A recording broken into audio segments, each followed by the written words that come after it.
자, 안녕하세요. 반갑습니다. 정구청입니다. 저는 이제 3교시를 좀 설명을 드릴 건데요. 3교시 첫 번째 문제 보니까 방화구획하고 가게 돼갖고 이 소방법령하고 건축법령에서 방화구획을 하는 장소, 그 다음에 복합건축물의 피난시설 등의 대상, 시설 기준 뭐 이런 문제가 나왔어요. 문제 자체는 이제 법문제죠, 법문제. 법문제인데 우리가 얘를 볼 때 방화구획이라는 게 왜 하는 거죠? 방화구획을 하는 목적이 뭐예요? 화재가 확산되는 걸 방지해 주는 목적이에요. 또 방화구획을 하는 목적은 피난 안전성을 확보해 주는 목적이에요. 두 가지 관점에서 건축은 방화구획이 굉장히 중요한 요소입니다.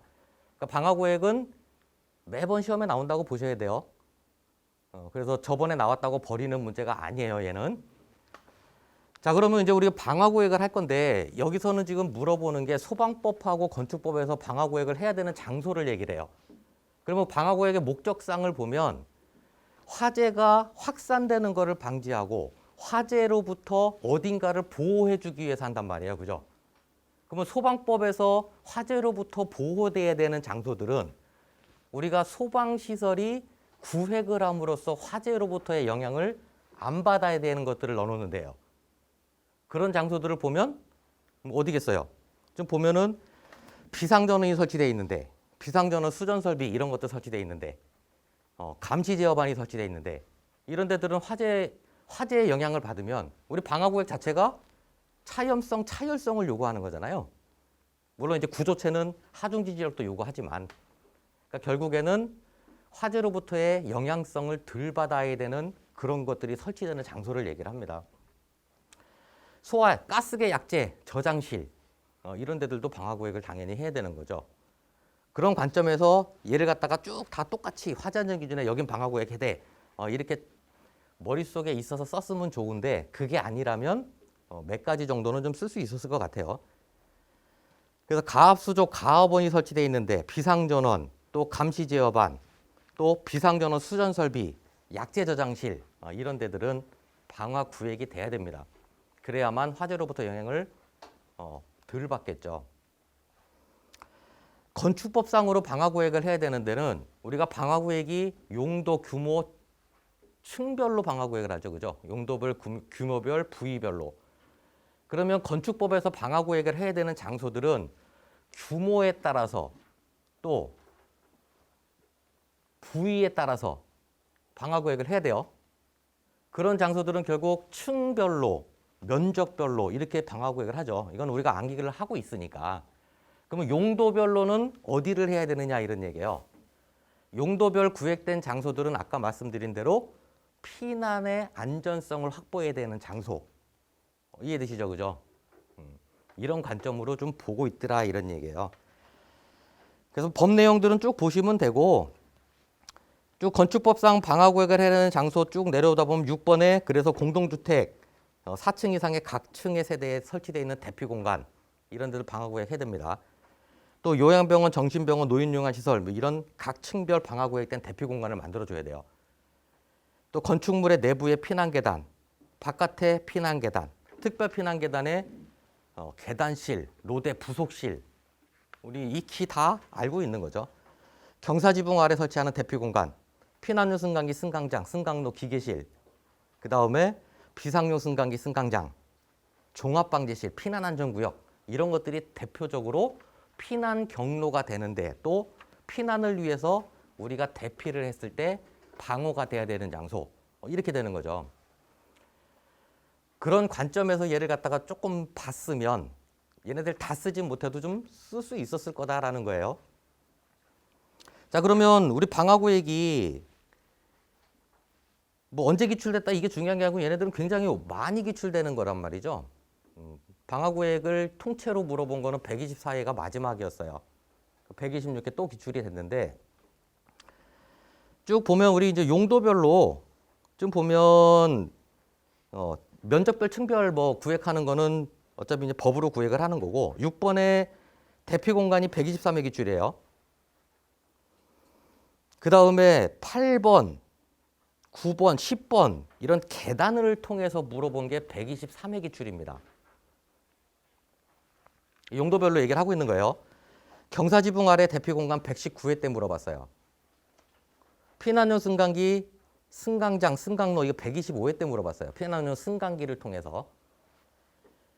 비상용 승강기 124회, 종합방제실 116회, 피난안전구역 125회.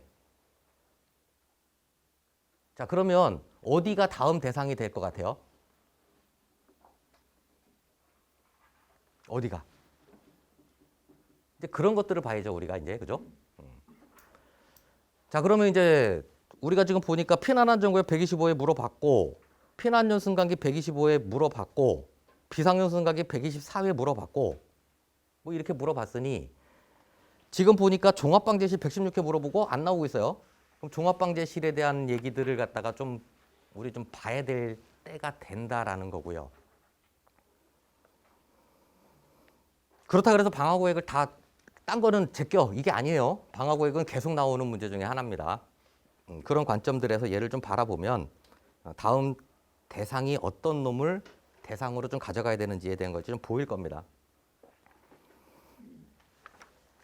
자, 복합건축물, 피난시설 등에 대한 대상, 시설 기준 이렇게 얘기를 하는데 이게 복합건축물에 대한 방화의 지장이 있는 장소들은 하나의 건축물 안에 설치하지 마 이렇게 돼 있죠, 우리가.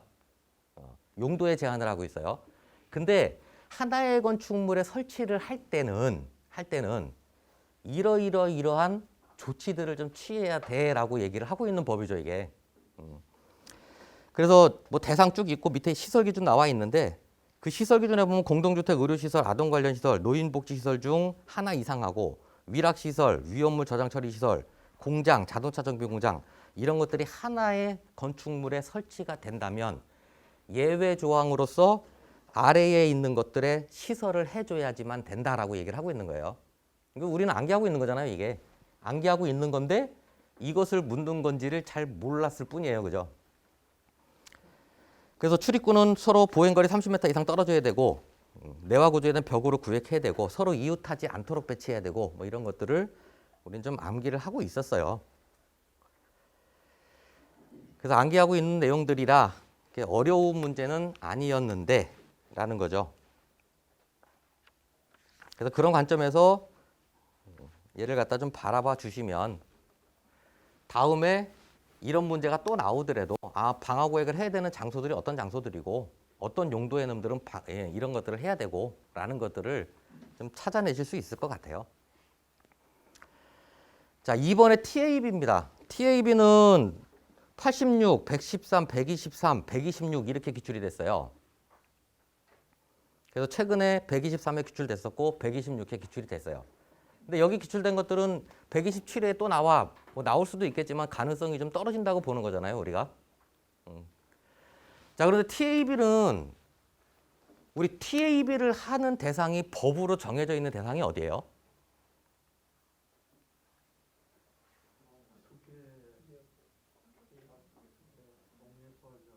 법에 그렇게 돼 있어요. 우리 화재안전기준에 TAB라고 명시되어 있는 것은 부속실 제한밖에 없어요.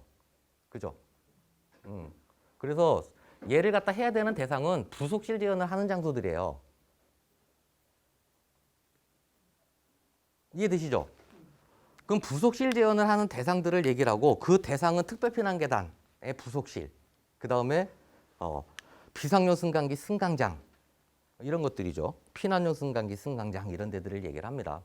걔네들이 대상이 되고 그 대상에 따라서 그럼 우리가 TAB를 할 거예요. 우리 화재안전기준에서 얘기하고 있는 TAB를 할 건데 그러면 우리가 부속실 제한이라는 놈은 재현의 방식을 어떻게 가져가고 있어요? 차압과 방염풍속, 과압방지죠. 그때 차압을 보면 차압이라는 거를 보면 40파스칼 이상이어야 되고 110뉴턴 이하여야 돼 이렇게 얘기를 하면서 그죠?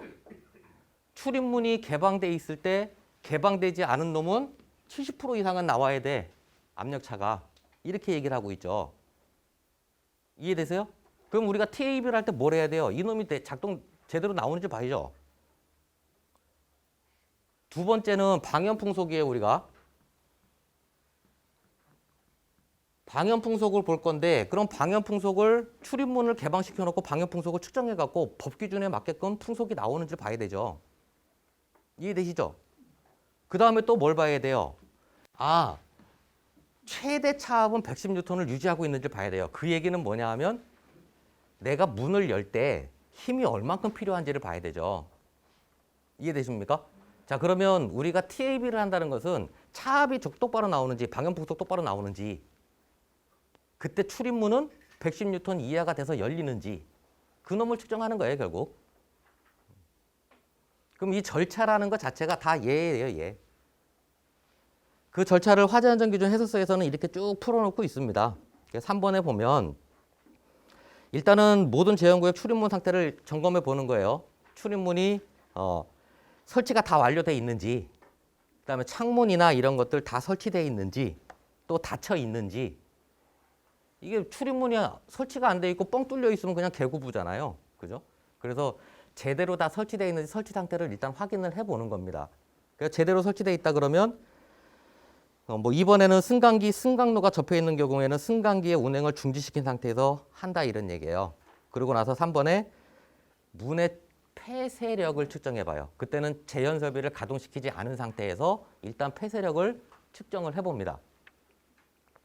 그러고 나서는 이제 감지기나 수동기동 장치를 기동시켜 갖고 제연 설비를 작동시키는 거예요. 그러고 나서 이제 차압을 보는 거겠죠. 차압을 측정해 보는 거예요. 그래서 차압이 40파스칼 이상이 나오는지 측정을 하는 겁니다. 뭐 판정 기준 거래하는데 우리가 다 암기하고 있는 거니까. 그러고 나서 뭐래요? 방염풍속을 측정합니다. 그 방염풍속이라는 것은 송풍기에서 가장 먼 층을 기준으로 한 개 층을 갖다 측정을 하되 이 부속실이 20개 이상을 넘어가면 2개를 열어놓고 측정을 해본다라는 거죠. 다 알고 있는 얘기예요, 익히. 그때 측정하는 측이 유입공기 배출 장치를 작동시킨 다음에 하는 거예요. 유입공기 배출 장치 작동 안 되면은 차압 유지, 방염풍속 유지가 안 되죠. 유입공기 때문에, 그죠? 그러니까 유입공기 배출 장치를 작동시킨 상태에서 측정을 해봅니다. 그래서 측정하는 층의 옥내 출입문하고 계단실 출입문을 동시에 개방한 상태로 측정을 해보는 거예요. 그때 측정할 때는 문을 쭉 나눠서 10개소 이상을 갖다가 얘를 갖다 측정해서 평균값으로 보는 거죠. 이렇게 측정을 한다라고 얘기를 하고 있어요. 5번에 보니까 동그라미 보면 직통계단 공동주택의 경우에는 세대 외기문, 발코니 창문을 개방한 상태로 측정한다. 뭐 이렇게 현재까지는 돼 있는데 우리 공동주택 제정안이 나왔죠, 그죠? 공동주택 화재안전기준 제정안. 거기서는 그 부속실을 단독으로 제한할 경우에는 우리 그 옥내의 출입문만 개방하고도 측정할 수 있게끔 얘기는 하고 있어요, 거기서는. 근데 이제 화재안전기준에 아직 안 들어와 있으니까 그게 뭐 그렇게 측정을 하고 이렇게 측정한 방염풍속이 법 기준에 맞는지 보는 겁니다. 여기서 좀 안 본 거 뭐예요, 지금? 인원 봤고요, 그럼. 그죠? 방염풍속 측정하는 거 지금 봤죠, 그죠? 그래서 지금 안 본 거는 출입문의 개방력을 안 받고 70% 이상 나오는지 안 본 거죠, 아직. 그러면 다른 층에 출입문이 열렸을 때 열리지 않은 위아래층에 차압이 70% 이상 나오는지 보려면 방염풍속을 측정하는 상태에서 해야 되잖아요. 그죠? 그렇게 해갖고 70%가 나오는지를 확인해 보는 거예요. 그게 이제 7번이죠. 출입문 비개방 제형구역의 차압 변동치를 확인해 본다 이런 얘기입니다. 70% 나오는지. 그리고 나서 출입문의 개방력, 이 놈을 측정해 보는 거예요. 출입문이 열렸는데 딱 놔뒀더니 이게 자동으로 폐쇄가 안 돼. 그러면 안 되잖아요, 그죠? 그 놈도 한번 측정해 봐야 된다 이런 얘기입니다. 순서는 아시겠죠? 어떤 관점으로 바라보면 이놈이 쉽게 접근이 가능할지 그 관점으로 얘네들을 다시 한번 보시면 안에 내용들의 법 기준 이런 것도 우리가 암기하고 있는 상황이니까 얘가 그렇게 어려운 문제는 아니에요. 그래서 혹시 TAB 아유 도대체 나는 실무가 없어서 잘 모르겠어. 없어도 상관없어요. 그렇게 바라보시면 이 TAB는 그렇게 막 어렵게 막 암기해야 되는 대상이 아니에요.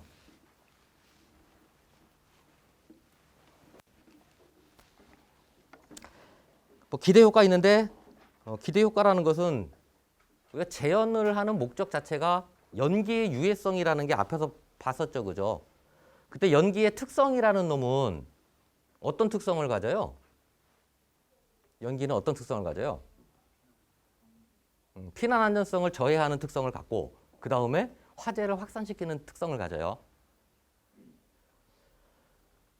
그래서 연기를 제어하는 우리 목적 자체가 화재 확산 방지, 피난 안전성 확보 이렇게 가는 거예요.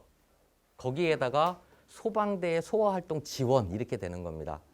그러니까 재현을 통해서 기대할 수 있는 효과는 그래서 화재 확산 방지, 그 다음에 피난 안전성의 확보, 또 공공 소방대의 소화 활동 지원 이게 큰 목적이에요. 예를 해봄으로써 뭘 할 수 있어요? 재현 설비가 정말 제대로 효과적으로 재현을 하는지도 볼 수 있죠. 그래서 재현 설비의 신뢰성 이런 것들도 확인해 볼 수 있는 거가 될 겁니다. 뭐 그런 관점에서 좀 보시면 될 것 같아요.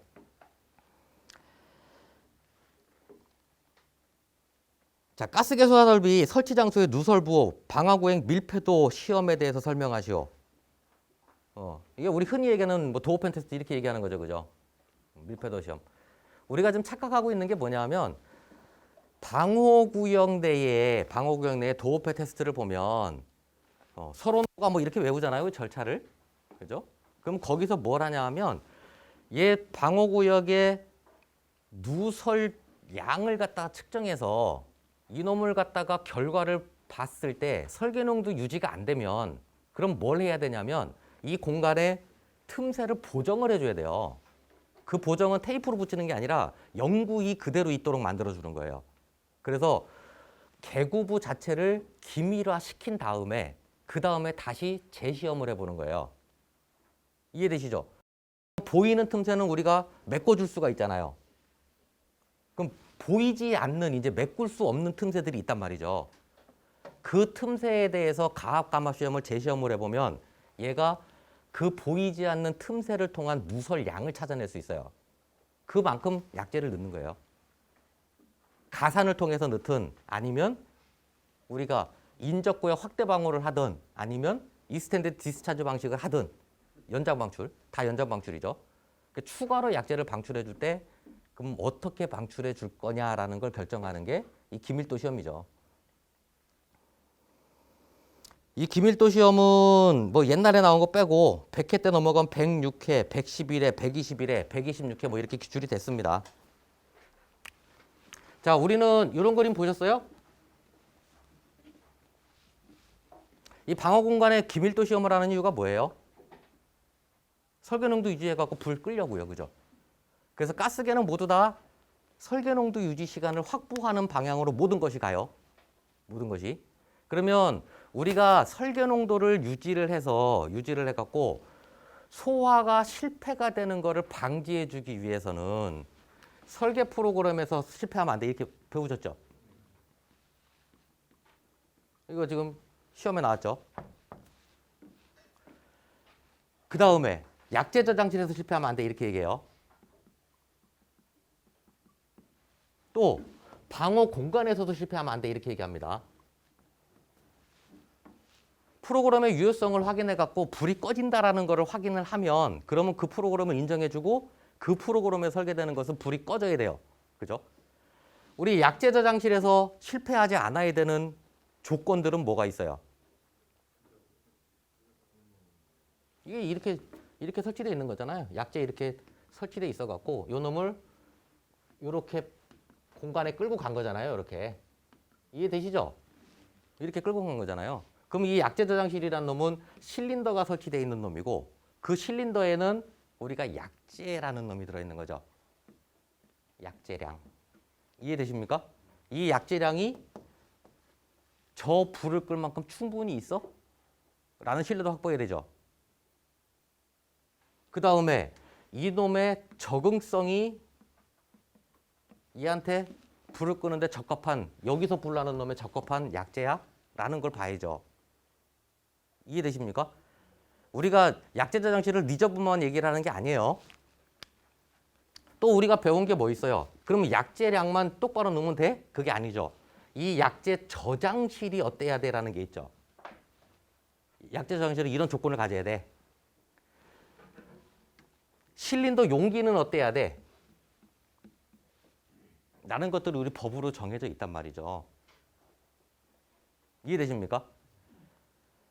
자, 그리고 나서 또 뭐가 있어요?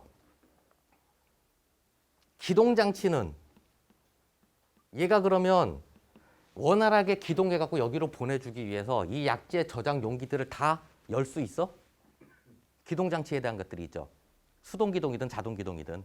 그 자동기동 중에 가스 압력식이 이번에 나온 거잖아요. 이게 다 뭐예요? 여기다 약제 떨어뜨려갖고 여기서 설계농도 유지하는 걸 다 하는 거예요. 모든 게. 또 뭐 있어요? 우리가 막 얘기하고는 리저브라는 놈도 있었죠. 충전비나 충전밀도 이게 약제 저장량하고 관계되는 거죠. 충전비나 충전 밀도 이런 얘기들을 한단 말이죠. 얘네들이 다 약제 저장실에서 신뢰성을 확보하는 방법이에요. 그럼 가만히 보시면 우리가 기출문제 언제 나왔고 이런 것들 다 아시잖아요. 그럼 가만히 보시면 이놈들 돌아가면서 한 번씩 다 나오고 있는 거예요. 계속. 이해되십니까? 자, 방어 공간에서 실패하지 않으려면 첫 번째는 여기서 설계농도 유지를 해주는 거예요. 그러면 불은 꺼져요. 그래서 설계농도 유지 시간의 정의를 뭐라고 부르냐면 설계농도를 유지하는데 최소 설계농도에 딱 도달한 다음에 그 다음에 다시 최소 설계농도에 도달하는 시간이라고 정의하지 않아요. 그 놈을 유지하면 재발화가 일어나지 않는 완전 소화 달성을 한다라고 얘기를 하는 거예요. 그래서 설계농도 유지 시간 개념 자체가 최소 설계농도에 도달한 다음에 재발화가 일어나지 않는 완전 소화를 달성할 때 필요한 시간 이렇게 정의를 해버리는 거예요. 그럼 설계농도 유지 시간을 확보했다면 재발화가 일어나지 않는 퍼펙트한 소화가 되는 겁니다. 그게 목적이에요. 자, 그놈을 해주기 위해서 설계농도 유지 시간을 확보해주기 위해서 하는 방법들이 뭐가 있어요? 방금 얘기한 도어펜 테스트가 있어요. 약제 누설량을 갖다 찾아내갖고 그만큼 쏟아붓는 거예요. 어떻게 쏟아부어요? 추가 방출로요. 그게 인적구의 확대 방어든 아니면 연장 방출, 똑같은 연장 방출인데 보이지 않는 누설 틈새에 대한 익스텐디드 디스차지 방식으로 넣든 이 추가 방출을 하는 방법이 있단 말이죠. 뭐 이런 것들이에요. 또 여기에 방사를 할 때 그럼 우리가 좀 지켜야 되는 게 방사 시간은 똑바로 지키고 있는 거야? 라는 거죠. 그 방사 시간을 똑바로 지키기 위해서는 그럼 방사 시간을 제한하는 이유라가 필요한 거죠. 얘를 지켜줘야 여기서 빠른 시간 안에 설계농도에 도달하고 그 놈을 갖다 약제량을 그 시간 동안에 쏟아부음으로써 설계농도 유지 시간을 끌고 가는 거예요. 이해되시죠? 그죠? 우리가 가스계에서 배우는 거는 한 개밖에 없어요. 설계농도 유지 시간이에요, 다.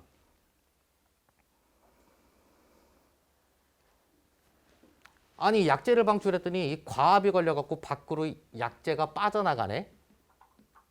그럼 과압 배출구는 어떻게 만들어줘야 돼? 그래야 약제가 덜 빠져나가고 설계농도를 유지해 줄 거야. 뭐 이런 관점이겠죠.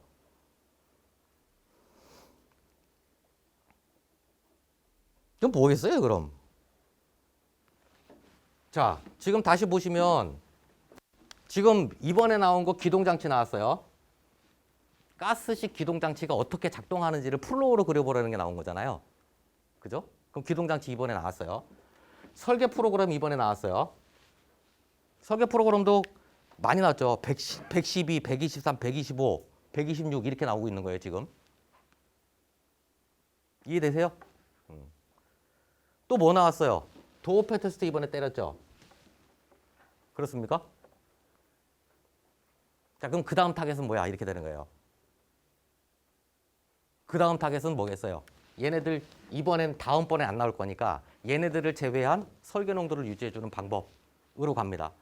그놈이 약제 저장실은 뭐 방문시 체온표 간직을 했는지 모르겠는데 앞머리 따서 그놈이 나올지 뭐가 나올지 어느 놈이 순서가 빠를지는 모르겠으나 그 순서도 옛날에 더 오래전에 나왔던 놈이 우선순위 타겟으로 보는 거죠.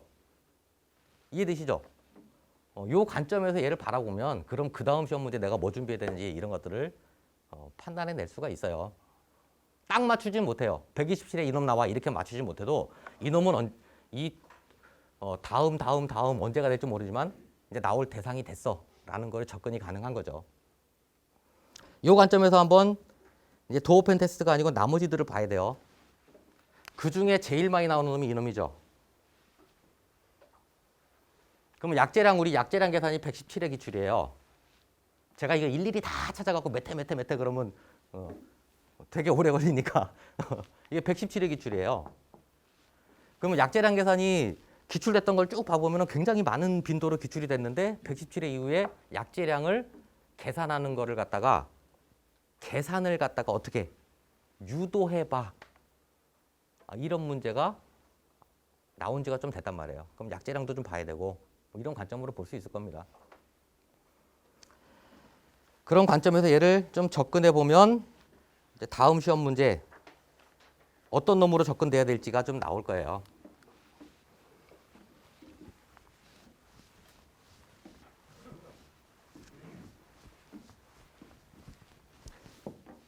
자, 4번에 MSDS예요.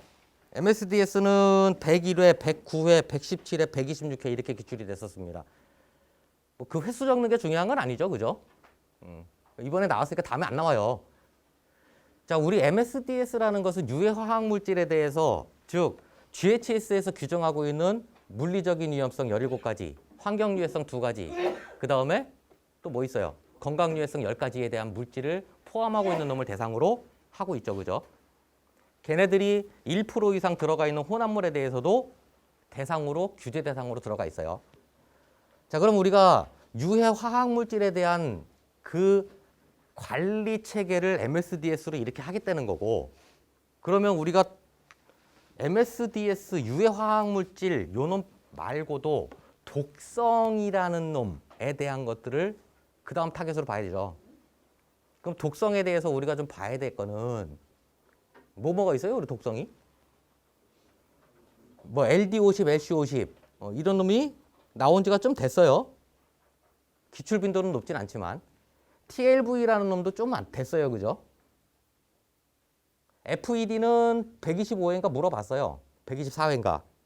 124회로. 하버의 법칙을 통해 갖고 FED는 물어봤단 말이에요. 그 다음에 ERPG도 124회 물어봤어요.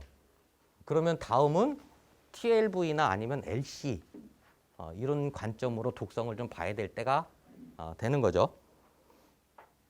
그럼 TLV는 우리가 구획실 화재에서 TAB하고 터널에서의 TAB가 아니고 FED는 구획실 화재에서의 FED와 도로 터널에서의 FED를 어떻게 바라보느냐라는 거로 좀 봐야 되죠.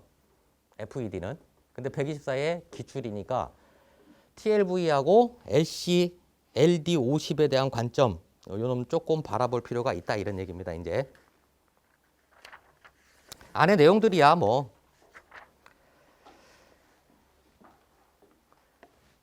자, 3-5번에 소방공사 물가 변동에 따른 계약 금액을 조정할 때 이게 감리 업무 중에 하나죠. 이게 감리 업무 중에 하나예요. 품목 조정을 하거나 지수 조정을 하는데 품목 조정은 큰 그림에서는 이런 거죠. 우리가 계약 당시에 요 품목의 단가가 얼마였는데 이놈이 계약 당시보다 지금 금액이 많이 올랐어. 자재비가. 그러니까 좀 올려서 줘. 앞으로 공사할 거는. 이게 이제 에스컬레이션이죠. 우리. 그럼 그 품목에 대한 단가 변동에 대해서 즉 계약 금액에 대해서 3% 이상 이놈이 올라갔을 때 얘를 갖다가 이 물가 변동을 적용해 줘 갖고 에스컬레이션을 해주는 거를 품목 조정률이라고 불러요. 그때 보면 뒤에 넘겨보면 이 품목 조정률은 이렇게 계산을 합니다. 계약 금액분의 각 품목 또는 비목의 수량의 등락폭을 곱해 갖고 산출한 금액을 이렇게 나눠주면 얘 율이 나오겠죠. 이게 5%가 올라갔는지 6%가 올라갔는지 그놈을 조정률을 곱해 갖고 이제 올려줘야 되는 금액을 결정하겠다는 거죠. 그때 등락폭이라는 것은 계약 당시에 계약 단가 곱하기 등락률을 얘기해요. 등락폭이.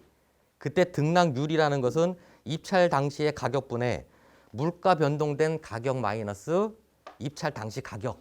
이러면 금액이 얼마큼 차이가 나는지 나오겠죠. 이거 이해되시죠? 그죠? 이렇게 해갖고 이 U를 갖다가 곱해주면은 그게 이제 에스컬레이션 금액이 되는 겁니다. 지수 조정률이라는 것은 이렇게 품목별로 하는 게 아니라 어떤 지수가 얼마큼 올라갔을 때 이렇게 얘기를 하는 거예요. 그래서 지수 조정률 보면 이번에 뭐 개념 한번 보시고 이번에 적용되는 지수 나오죠. 그죠? 그래서 한국은행이 생산자 물가 기본 분류 지수, 수입 물가 지수 이런 지수들이 3% 이상 변동되면 또 공공기관이 결정, 허가 또는 인허가하는 노임 가격 또는 요금의 평균 지수가 상승을 3% 이상 하면 가능하다 이런 얘기예요. 국가를 당사자라는 계약에 관한 법률에 따라서 조사 공표된 가격의 평균 지수가 변동이 크면 기획재정부 장관이 정해서 고시하는 그 지수값이 뭐 이런 지수를 통째로 놓고 그렇게 본다 이런 얘기예요. 그 지수 U를 가지고 얘를 갖다가 계약 단가에 곱해갖고 에스컬레이션 해준다 이런 얘기죠. 이거 뭔지 이해되시죠, 그죠? 자, 근데 뭐 이제 이 논문 옛날 102회 때 기출됐었는데 이제 두 번째 기출된 겁니다. 102회 지금 126회. 그러면 한동안 또 안 나올 거예요. 그럼 우리가 이제 감리 업무 중에 이제 타겟으로 봐야 될 게 감리가 뭘 해야 되느냐라는 거에 대한 걸 좀 봐야죠. 그죠? 뭐 적합성, 적법성에 대한 거. 그럼 감리가 적합성, 적법성을 가지고 감리 행위를 할 때 어떤 행위들을 좀 해야 되는지 이해되시죠? 설계 도면이 법대로 돼 있는지 이해되시죠? 그죠? 설치되는 것이 법대로 설치되는지 이런 것들을 갖다 감리를 하는 거죠. 그래서 감리의 업무 기출문제 답안을 보면 막 장황하게 써 있는데 걔도 그 관점으로 보시면 안 돼요. 그냥 그놈만 그러면 이게 암기하시면 암기 안 돼요. 난 감리 안 해봤는데 안 해봤어도 우리가 3가지 적법성, 6가지의 적합성은 외워야 되잖아요. 그 적법성에 대해서 얘가 적법한지를 보는 거예요. 6가지의 적합성을 가지고 이 업무를 하는 거예요. 감리는 이 업무가 3가지 적법성하고 6가지 적합성 딱 그거예요. 그 관점으로 기출문제에 답 따라오는 거를 걔하고 비교해서 보세요. 그러면 그 감리가 해야 되는 검토 사항에 대한 것들을 암기 안 하셔도 돼요. 요 놈은 암기하고 있으니까. 이해되시죠? 그런 관점으로 한번 바라보시면 좋을 것 같아요. 그 다음에 좀 봐야 되는 게 이제 감리원에 대한 배치 기준. 이것이 좀 나온 지가 됐죠.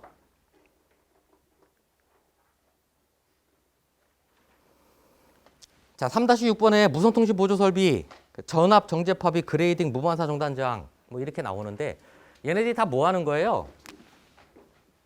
균일한 신호 전송을 보내주기 위한 거죠.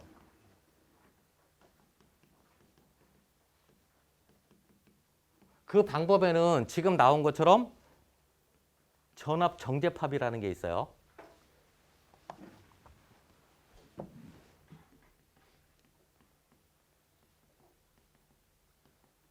그 다음에 또 뭐 있어요? 무반사 종단저항이라는 나왔죠 지금. 이놈들 뭐 하는 거예요? 목적이 반사파 없애주는 거죠. 이해되십니까? 신호선로에서 얘를 갖다 막 보내주는데 전파를 보내주는데 임피던스가 다른 부분이 생기다 보니까 반사가 온 거잖아요. 그 반사파하고 입사파하고 합성된 게 정제파고 그놈의 최대 최소값의 비를 정제파 비라고 부르는 거고요. 그죠? 그 반사적이고 그 반사를 없애기 주기 위해서 무통 맨 끝다리에다가 무반사 중단저항을 설치를 하는 거죠. 이해되시죠? 그죠? 그러면 결국에는 반사를 없앤다는 얘기는 임피던스를 같이 맞춰주는 거죠. 이해되시죠? 그죠? 반사파를 없애는 개념은 아닌데 어떤 신호 레벨을 갖다가 너무 떨어지지 않도록 다시 올려주고 해갖고 보내주는 걸 그레이딩이라고 부르죠. 이렇게 부릅니다. 결국에는 임피던스 매칭이 뭔지, 그럼 특성 임피던스가 뭔지 요거는 이번에 안 물어봤어요. 근데 이제 같은 맥락에서 보면 한 놈이에요. 이놈이 한 몽뚱아리. 요 3가지가 그죠? 뭐 그런 관점에서 좀 얘를 좀 봐야 되겠죠. 그럼 이제 다음엔 임피던스 매칭 이 뭐야? 라는 거를 좀 가지고 있어야 될 거예요. 우리 소방 전기에서는 여러 가지들이 이제 나올 건데 그 중에서 영순위 타겟으로 갖고 가는 게 뭐예요? 발전기 용량 계산하는 거. 그거 바뀌었죠, 그죠? 이번에 안 나왔으면 나옵니다, 이제. 수식 외우기 어려워도 좀 암기하고 가지고 가셔야 됩니다. PGRG는 사라졌어요. 없어졌습니다. 발전기 용량 계산은 그냥 PG법의 1, 2, 3를 짬뽕 시켜놓은 그 공식으로 하나로 뭉쳐놓은 거예요, 그게. 어쨌든 발전기 용량 변경된 거 이놈도 꼭 다음번을 위해서 가져가시고, 그 다음에 이번에 작년에 이제 법이 많이 바뀌었잖아요, 우리. 법이 많이 바뀌었는데 변경법에 대한 것들에 대한 시험 문제가 많이 안 나왔죠, 그죠? 그러면 어쩔 수 없이 우리가 변경된 법에 대한 거를 다음 타겟으로 또 갖고 갈 수밖에 없어요. 언젠간 나온단 말이죠. 이 소방자동차 주차공 어디다가 소방자동차가 서야 되는지를 갖다 그림 그려놓고 막 하는 게 이게 소방기본법이 작년에 바뀌었어요. 설마 이게 나올까? 뭐 이런 건데 나오잖아요. 나오잖아요, 그죠? 그러니까 변경된 법은 지금 아직 미기출이라 그러면 기출됐다 그러면은 그 다음 타겟으로 보면 안 되고 미기출 상태인 법들이 지금도 워낙 많아요. 뭐 일일이 나열하기도 힘들게 화재안전기준만 해도 무지하게 많이 바뀌었잖아요. 걔네들 어쨌든 다음 타겟으로 좀 가지고 가야 됩니다. 어쩔 수 없어요. 뭐 내진 해설서가 나왔는데 내진을 또 다시 대상으로 가져간다 그러면 이제 공통 기준에 대한 거, 공통 적용 사항에 대한 것들 얘네들이 이제 한 문제의 답으로 쓸 만큼의 충분한 양을 갖고 있더라고 그놈이. 그놈도 좀 가지고 가셔야 되고.